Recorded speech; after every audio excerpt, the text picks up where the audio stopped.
Bonjour et bienvenue sur Nayel Prépa. Alors, moi c'est Nayel et sur cette chaîne, on parle mathématiques et conseils méthodologiques en prépa. Ça fait 5 mois que j'ai pas publié de vidéo et j'ai reçu énormément de demandes sur les réseaux sociaux, notamment via Instagram, pour me demander de republier du contenu sur YouTube. Donc les bonnes résolutions pour 2022, je vais essayer d'être beaucoup plus consistant et de vous offrir à peu près une vidéo toutes les 2 semaines. Quel va être l'objectif de la chaîne en 2022? Développer le contenu sur YouTube, vous apporter du contenu le plus pertinent possible en vue de la préparation des concours, d'abord les écrits et ensuite les oraux, et on se focalisera notamment sur des conseils méthodologiques et du contenu purement mathématique pour vous donner toutes les clés pour réussir les concours. Si la chaîne vous plaît, n'hésitez pas à vous abonner, à lâcher un pouce bleu, ça permet d'être mieux référencé et plus visible sur l'algorithme de YouTube. Allez, c'est parti. Aujourd'hui, on va notamment voir la suite de la série sur la réduction. Je vous mets en haut à droite de l'écran la dernière vidéo qui a été faite sur la réduction. C'est super important de voir les 2 premières vidéos avant de regarder celle-ci. Elles se suivent dans l'ordre chronologique. Avant de commencer, je vous rappelle que vous pouvez me retrouver sur mon compte Instagram officiel Nayel_prépa et je viens de créer une nouvelle chaîne Instagram dédiée à l'apprentissage de Python, donc de la programmation en Python. Vous pouvez me retrouver sur la chaîne Instagram @mister.python. Je vous rappelle également que vous pouvez retrouver plein de contenus hyper utiles sur mon site web www.nayelprepa.fr. Et vous pouvez également sur ce site web vous abonner aux séances que je donne le dimanche matin qui sont appelées les Good Morning Sundays. Voilà, on va pouvoir maintenant commencer au cœur de la vidéo qui est la suite sur la réduction. Allez, c'est parti.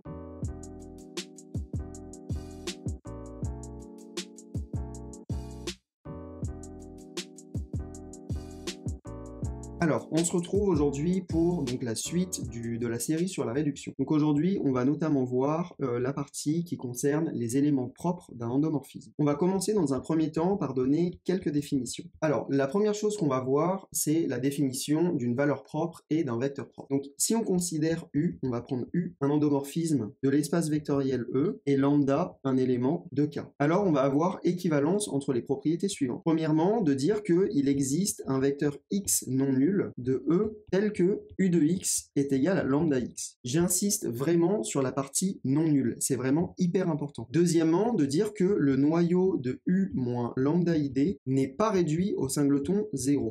Et troisièmement, de dire que U moins lambda ID n'est pas injectif. Alors, rapidement, pour expliquer pourquoi est-ce que ces 3 propositions sont équivalentes, s'il existe un vecteur x non nul de E tel que U de x est égal à lambda x, ça veut dire que U de x moins lambda x est égal à 0. Donc que U moins lambda ID n'a pas un noyau qui est réduit au singleton 0, puisque le vecteur x non nul qu'on vient de définir est bien dans le noyau de U moins lambda ID. De la même manière, si le noyau de U moins lambda ID n'est pas réduit au singleton 0, ça signifie que U moins lambda ID n'est pas injectif par définition d'une injection. Alors, qu'est-ce qu'on va pouvoir rajouter à ce propos? On va pouvoir dire l'ensemble des valeurs propres de U est le spectre de U. Le spectre de U, il est noté SP entre parenthèses U. Et à une valeur propre de U, on va lui associer ce qu'on appelle un sous-espace propre relatif à lambda, qui va donc être le noyau de U moins lambda ID. Je vous rappelle que si lambda est une valeur propre de U, ça signifie que U moins lambda ID a son noyau qui n'est pas réduit au singleton 0. Donc cet espace-là, noyau de U moins lambda ID, on l'appelle le sous-espace propre relatif à lambda. Ce sous-espace propre relatif à lambda, on va le noter E indice lambda de U. Donc, pour vous définir de manière un peu plus rigoureuse les espaces spectre de U et E lambda de U, on va leur donner une définition ensembliste. Donc, le spectre de U, c'est l'ensemble des scalaires qui sont tels que le noyau de U moins lambda ID n'est pas réduit au singleton 0. Et le sous-espace propre relatif à lambda, c'est l'ensemble des vecteurs de E qui sont tels que U de X est égal à lambda X. Il y a une remarque qu'il est important de faire, c'est de dire qu'un vecteur x de E lambda de U, il sera appelé vecteur propre seulement dans le cas où il est non nul. Donc ça, c'est vraiment quelque chose sur lequel il faut insister. Quand on parle de vecteur propre, il faut toujours s'assurer qu'on a affaire à un vecteur non nul. Pourquoi est-ce que je vous précise ça? Puisque dans la définition de E lambda de U, on voit que le vecteur nul, il appartient à E lambda de U. En effet, E lambda de U, par définition, c'est un sous-espace vectoriel, et en tant que sous-espace vectoriel, le vecteur nul, il appartient bien à E lambda de U. Donc en fait, quand on nomme un vecteur propre, il faut absolument s'assurer qu'on n'est pas en train de considérer le vecteur nul, qui dans tous les cas appartient toujours à E lambda de U. Je vous mets quelques rapports de jury que j'ai trouvés sur ce point pour vous prouver à quel point est-ce que c'est important de le faire. Donc dans le rapport de Minpon 2001 par exemple, ils disent, je cite, pour affirmer que la relation U de x égale lambda x prouve que le nombre complexe lambda est valeur propre de l'endomorphisme U, il faut préciser, voire démontrer que le vecteur X est non nul. De la même manière, dans Minpon 2003, il est écrit « Il est stupéfiant de découvrir dans beaucoup trop de copies que tout vecteur de Rn est vecteur propre de M ». Ou encore dans Central 2000, encore une fois dans le rapport de jury, on peut lire « Un manque de réflexion ou de rigueur intellectuelle conduit certains candidats à oublier de préciser qu'un vecteur propre est non nul, à parler du vecteur propre associé à la valeur propre étudiée ». Donc quand on parle de vecteur propre, déjà il existe toujours plusieurs vecteurs propres, puisqu'à partir du moment où un vecteur propre convient, tout l'espace vectoriel engendré par ce vecteur-là convient également. Donc le vect de x, il sera toujours dans E lambda de U à partir du moment où on prend un x qui est dans E lambda de U. Donc il n'y a pas un unique vecteur propre, il faut toujours parler d'un vecteur propre, et il faut toujours s'assurer que le vecteur propre est non nul. Donc j'insiste lourdement là-dessus, c'est vraiment important. On passe donc maintenant au théorème suivant. Donc que nous dit ce théorème? Si lambda 1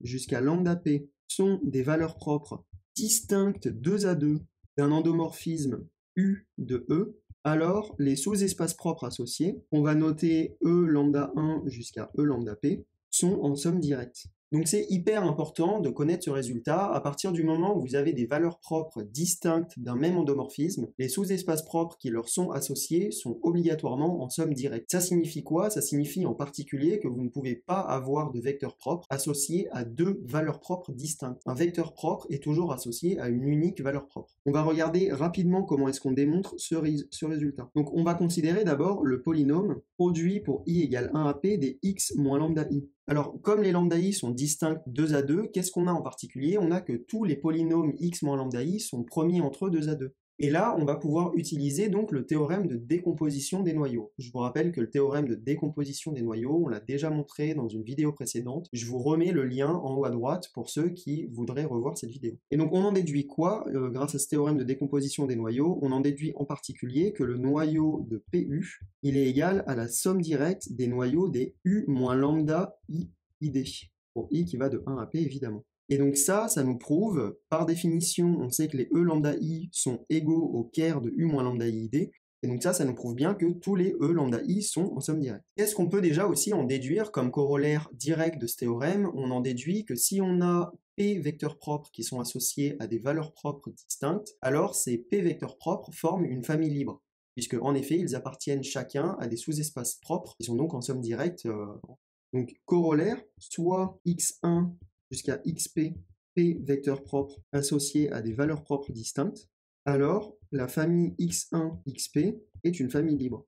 On va voir un exemple pour prouver à quel point ce corollaire peut être utile. Donc on va prendre un exemple tout bête, on va prendre l'espace vectoriel des fonctions qui sont C infini, et donc dans cet espace, on va définir la famille des fonctions f alpha, i à x associe exponentielle alpha x, donc alpha 1 réel, et les fonctions qui sont définies de R dans R. Est-ce que vous pouvez montrer que l'ensemble des fonctions f alpha forme une famille libre? Donc déjà, on a une famille qui est de cardinal infini, donc c'est assez galère de montrer que des familles de cardinal infini sont libres. La manière la plus simple de faire, c'est de prendre une sous-famille finie quelconque et de montrer que cette sous-famille finie quelconque est une famille libre. Mais là, dans ce cas, on a encore plus simple pour faire ça.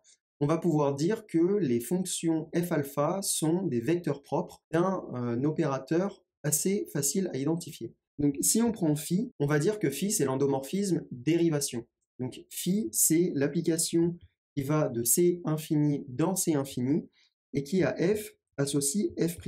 Donc vous pouvez vérifier que phi satisfait bien toutes les contraintes pour être un endomorphisme, c'est bien un opérateur linéaire de C infini dans C infini, et toutes les fonctions f alpha forment des vecteurs propres qui sont associés à des valeurs propres distinctes 2 à 2. Pour tout alpha qui est dans R, on a bien f alpha est un vecteur propre de phi associé à la valeur propre alpha. Donc la famille des f alpha, alpha appartient à R, forme une famille libre de C infini, R dans R. Et donc voilà, on a bien montré que la famille des f alpha avec alpha qui est dans R forme une famille libre de l'espace vectoriel des fonctions C infini de R dans R.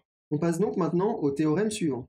On peut dire, avec le théorème suivant, que quand deux endomorphismes commutent, les sous-espaces propres de l'un sont stables par l'autre. C'est en particulier un théorème qu'on a déjà démontré dans la toute première vidéo de cette série sur la réduction. Je vous mets encore une fois le lien en haut à droite de votre écran. Donc voilà, si U et V sont deux endomorphismes de E qui commutent, alors tout sous-espace propre de l'un est stable par l'autre. En particulier, ce qu'on peut aussi déduire comme corollaire, c'est que tout sous-espace propre de U est stable par U. Donc si vous prenez E lambda de U, ça va être un sous-espace propre de U qui va donc être stable par U. Et maintenant, on va passer à un théorème sur les polynômes d'endomorphisme, donc un théorème qui est vraiment important parce que dès qu'on a des sujets d'écrit qui parlent de polynômes d'endomorphisme, vous êtes quasi sûr que ce théorème il va vous être utile à un moment ou à un autre. Alors, que nous dit ce théorème? Ce théorème, il nous dit que si on prend lambda une valeur propre de U, alors P lambda va être une valeur propre de l'endomorphisme P de U. Donc voilà, si on prend lambda une valeur propre d'un endomorphisme U de E, et si on prend P un polynôme, ce que je viens de vous dire, c'est que P lambda est une valeur propre de P de U. On va voir tout de suite la démonstration de ce théorème qui est très courte, mais hyper importante pour bien maîtriser tous les mécanismes qu'on a autour des sous-espaces propres et des valeurs propres. Alors, on va considérer X un vecteur propre, donc je vous rappelle que c'est un vecteur de E non nul, de U associé à lambda. Par définition de vecteur propre, et du coup associé à lambda, ce qu'on sait du coup, c'est que U de X, il est égal à lambda X. Récurrence, ce qu'on va pouvoir montrer maintenant, c'est que U puissance K de X va être égal à lambda puissance K de X. Comment est-ce qu'on montre ça très rapidement? En fait, U puissance K, je vous rappelle que c'est U rond U rond U rond U K fois. Donc, par exemple, on va voir juste pour k égale 2, comment est-ce que ça se compose, et vous allez voir que la récurrence, elle va être immédiate dès qu'on a compris ça. En fait, pour k égale 1, c'est immédiat. Donc en fait, pour k égale 2, ce qu'on va avoir, c'est que u carré de x, ça va être égal à u rond u de x, sauf que u de x, vous savez que c'est égal à lambda x, donc en fait, ça, c'est égal à u facteur de lambda x. Comme u, c'est un endomorphisme, ça veut dire en particulier qu'il est linéaire. Donc le lambda, on peut le sortir de l'argument de u, donc ça c'est égal à lambda u de x. Et u de x, on peut réappliquer la caractéristique de vecteur propre et x. Donc u de x, c'est de nouveau égal à lambda x. Et évidemment, les deux scalaires lambda se multipliant entre eux, ça vous donne un lambda carré x. Et voilà, c'est le même principe quand vous voulez faire l'hérédité pour montrer cette récurrence. Il suffit juste de vérifier que le u de x il est égal à lambda x et de réappliquer ça en chaîne. Ensuite, ce qu'on sait, c'est que les polynômes d'endomorphisme, c'est des combinaisons linéaires des u puissance k de x. En particulier, si p de x, on le nomme par exemple somme pour i égale 1 à n des ai x puissance i, alors p de u, il va être égal à somme pour i égale 1 à n des ai u puissance i, donc qui est un endomorphisme toujours de L de E. Et là, vous vérifiez directement que si vous appliquez le vecteur propre x comme argument dans l'endomorphisme P de U, vous allez trouver P de U appliqué en x, et P de U appliqué en x, vous allez vous rendre compte que ça va être égal à P lambda fois x. Donc si à P de U, on lui applique l'argument x, on va trouver que c'est égal à la somme pour i égale 1 à n des ai u puissance i de x, sauf que chaque u puissance i, on sait que c'est égal à lambda puissance i, donc en particulier, on a somme pour i égale 1 à n des ai lambda puissance i fois x, et donc on retrouve, si on met les parenthèses au bon endroit, ce qui ne change rien, on se retrouve ici, fois x, et on se rend compte que ce qu'on vient d'écrire, la somme des ai lambda puissance i, c'est p appliqué en lambda. Donc c'est égal à p lambda fois x. Et voilà. Voilà pour ce théorème qui est hyper important, donc je vous recommande de vraiment retenir, mémoriser ce théorème. Et évidemment, la démonstration est immédiate une fois qu'on a bien compris les notions de vecteurs propres et les notions de polynômes d'endomorphisme. Donc cette démonstration, vous voyez, bien qu'elle soit hyper courte, elle est vraiment intéressante à savoir faire pour la simple et bonne raison qu'elle vous oblige à déjà vous rappeler que le vecteur propre que vous considérez, il doit être non nul, donc il faut toujours le mentionner quelque part dans votre copie. Et ensuite, ça vous fait travailler les notions de polynômes d'endomorphisme, donc c'est vraiment hyper intéressant. On voit bien là, surtout l'écriture que j'ai notée ici, on voit bien qu'il ne faut pas faire d'erreur sur où est-ce que vous écrivez vos parenthèses.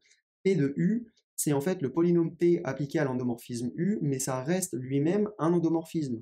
Donc en fait, P de U, donc P entre parenthèses U, vous pourriez l'écrire comme un nouvel endomorphisme que vous notez petit v par exemple.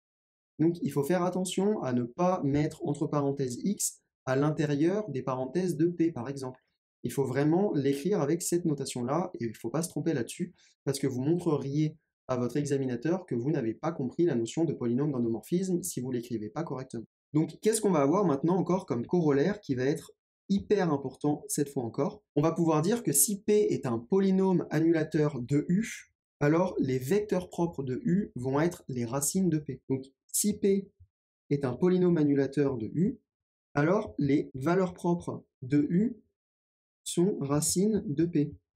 Comment est-ce qu'on sait ça? Eh bien, si jamais P c'est un polynôme annulateur de U, ça signifie que l'endomorphisme P de U qu'on vient de souligner ici, c'est un endomorphisme nul. Donc P de U, c'est l'endomorphisme nul.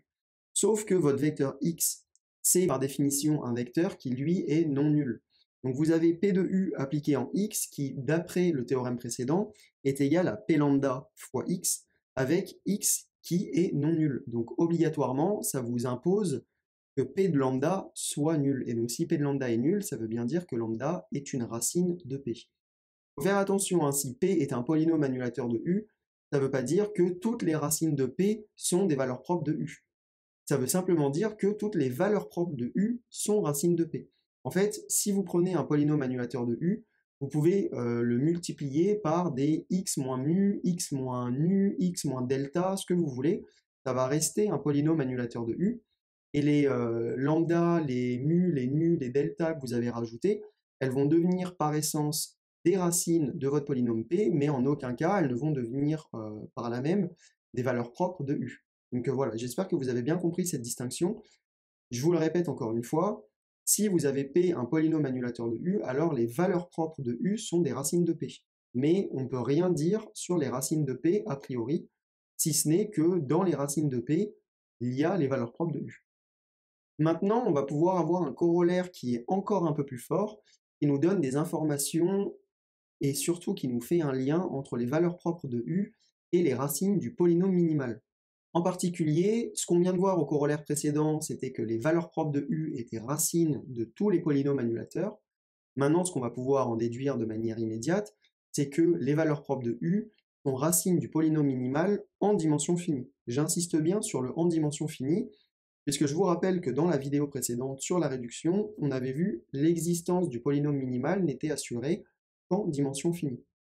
Donc en dimension finie, les valeurs propres de U sont racines du polynôme minimal. Simplement pour revenir sur ce que je viens de vous expliquer, donc on a vu à la vidéo précédente que l'existence du polynôme minimal n'était assurée qu'en dimension finie. Attention, ça ne veut pas dire qu'en dimension infinie, le polynôme minimal n'existe jamais. Ça veut simplement dire que pour être sûr que vous avez tout le temps l'existence du polynôme minimal, il faut qu'on soit en dimension finie. Donc dès que vous êtes en dimension finie, vous savez que le polynôme minimal existe. Quand vous êtes en dimension infinie, vous n'en êtes pas sûr. Il y a des cas où ça existe, il y a des cas où ça n'existe pas. Donc voilà, dès qu'on parle de polynôme minimal, il faut faire attention à soit toujours être en dimension finie pour assurer son existence, soit, si on n'est pas en dimension finie, d'aller prouver l'existence du polynôme minimal. C'est quelque chose qui, je pense, ne vous sera quasi jamais demandé quand on passe les concours en maths spé. Voilà, donc on va pouvoir terminer cette vidéo en parlant rapidement du cas des projecteurs et des symétries.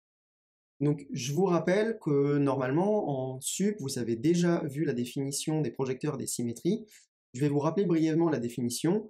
Donc si on prend P un endomorphisme de E, alors P est un projecteur si et seulement si on a P rond P qui est égal à P.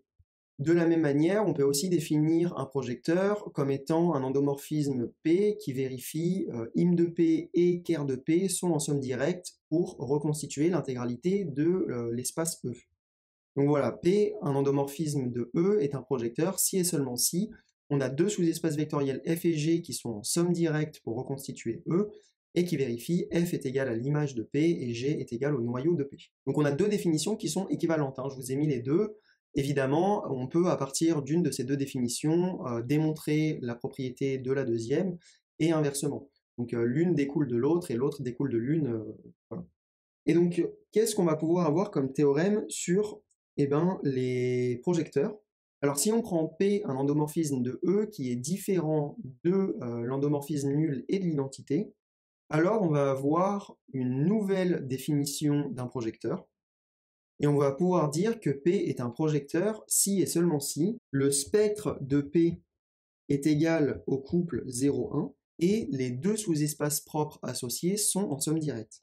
Dans ces conditions, ce qu'on peut dire, c'est que P est la projection sur E1 de P parallèlement à E0 de P. Ça signifie donc que E1 de P correspond à l'image de P, donc à F dans la définition précédente, et que E0 de P correspond par définition au noyau de P. Je vous rappelle également que dès que vous avez un endomorphisme qui n'est pas injectif, vous avez son sous-espace propre relatif à la valeur propre 0 qui est non réduit au singleton 0. Donc en fait, dès que vous avez un endomorphisme qui n'est pas injectif, vous avez toujours 0 qui est valeur propre. Donc comment est-ce qu'on va démontrer ce théorème? Donc on va utiliser la deuxième définition, qui est évidemment la plus proche pour démontrer ce théorème, qu'on vient de rappeler précédemment. Donc si on prend P un endomorphisme de E, on sait que P est un projecteur si et seulement si on a premièrement E qui est égal à F plus G, deuxièmement F qui est égal à im de P, qui est donc égal à l'ensemble des x appartenant à E, tel que P de x est égal à x. Pourquoi est-ce qu'on a ça pour l'image de P? Je vous rappelle qu'un projecteur, il ne modifie absolument pas les vecteurs qui sont dans son image, il ne fait que les laisser tels quels. Donc en fait, un projecteur, c'est l'identité sur le sous-espace vectoriel correspondant à son image, et c'est l'application nulle sur le sous-espace vectoriel correspondant à son noyau. Donc l'image du vecteur P, c'est simplement l'ensemble des vecteurs qui sont invariants par P. Ça découle directement du fait que P rond P est égal à P. Donc on peut démontrer assez simplement, c'est quelque chose que vous avez sûrement déjà vu en sup pour ceux qui sont en spé, et que vous allez voir dans l'année, où vous avez déjà vu si vous êtes actuellement en sup. Donc en fait, l'image d'un projecteur, le sous-espace vectoriel qui est l'image d'un projecteur, il est en fait composé uniquement des vecteurs qui sont invariants par P. Et 3, avec G qui est égal au noyau de P, et donc le noyau de P, c'est par définition l'ensemble des vecteurs de E qui sont tels que P de x est égal au 0 de E. Et donc en fait, qu'est-ce qu'on se rend compte ici? On se rend compte, je vais le marquer dans une autre couleur, on se rend compte que le sous-espace vectoriel F, il est en fait égal à E1 de P, et que le sous-espace vectoriel G, il est égal à E0 de P. Et donc, on vient de démontrer le théorème qu'on voulait démontrer. On a donc la même chose avec les symétries. Donc, on a quelque chose de complètement similaire avec les symétries. Donc, si on prend S, un endomorphisme de E, tel que cette fois S est différent de l'identité et S est différent de moins l'identité, alors on sait que S, ça va être une symétrie si et seulement si le spectre de S il est égal au couple -1, 1, et vous avez les deux sous-espaces propres relatifs à -1 et 1 qui sont également en somme directe. Donc et E de -1S plus E de 1S est égal à E. Dans ces conditions, ce qu'on peut dire, c'est que S, c'est la symétrie par rapport à E1 de S dans la direction de E-1 de S. Voilà. La démonstration, elle se fait comme pour le théorème précédent, en reprenant la définition d'une symétrie et en vérifiant donc que les deux sous-espaces qui sont dans la définition en somme directe correspondent à E1 et à E-1 avec simplement les propriétés d'une symétrie. Voilà, donc cette troisième partie sur les sous-espaces propres touche à sa fin. Dans la prochaine partie, on verra la notion de polynôme caractéristique. On verra également le théorème de Cayley-Hamilton et on fera toute la démonstration du théorème de Cayley-Hamilton. Donc voilà, soyez sûr de vous abonner à Naël Prépa pour rester informé dès que je vais sortir une nouvelle vidéo. Et n'hésitez pas à partager cette chaîne autour de vous. Plus on sera nombreux, plus évidemment ça va garder ma motivation à vous proposer tout ce contenu gratuitement sur YouTube. Je vous rappelle évidemment qu'on est vraiment très peu nombreux en ce moment, même à 1400 abonnés en ce moment. Je touche aucune rémunération de la part de YouTube, donc tout ce contenu, il est fait bénévolement. Donc la seule manière que vous avez pour m'aider, c'est de partager ce contenu, de liker, pour que la vidéo soit mieux référencée et mieux visible sur la plateforme YouTube. Voilà, je vous souhaite à tous bon courage dans votre travail en prépa, et je vous dis à bientôt pour une prochaine vidéo sur YouTube. Ciao, ciao!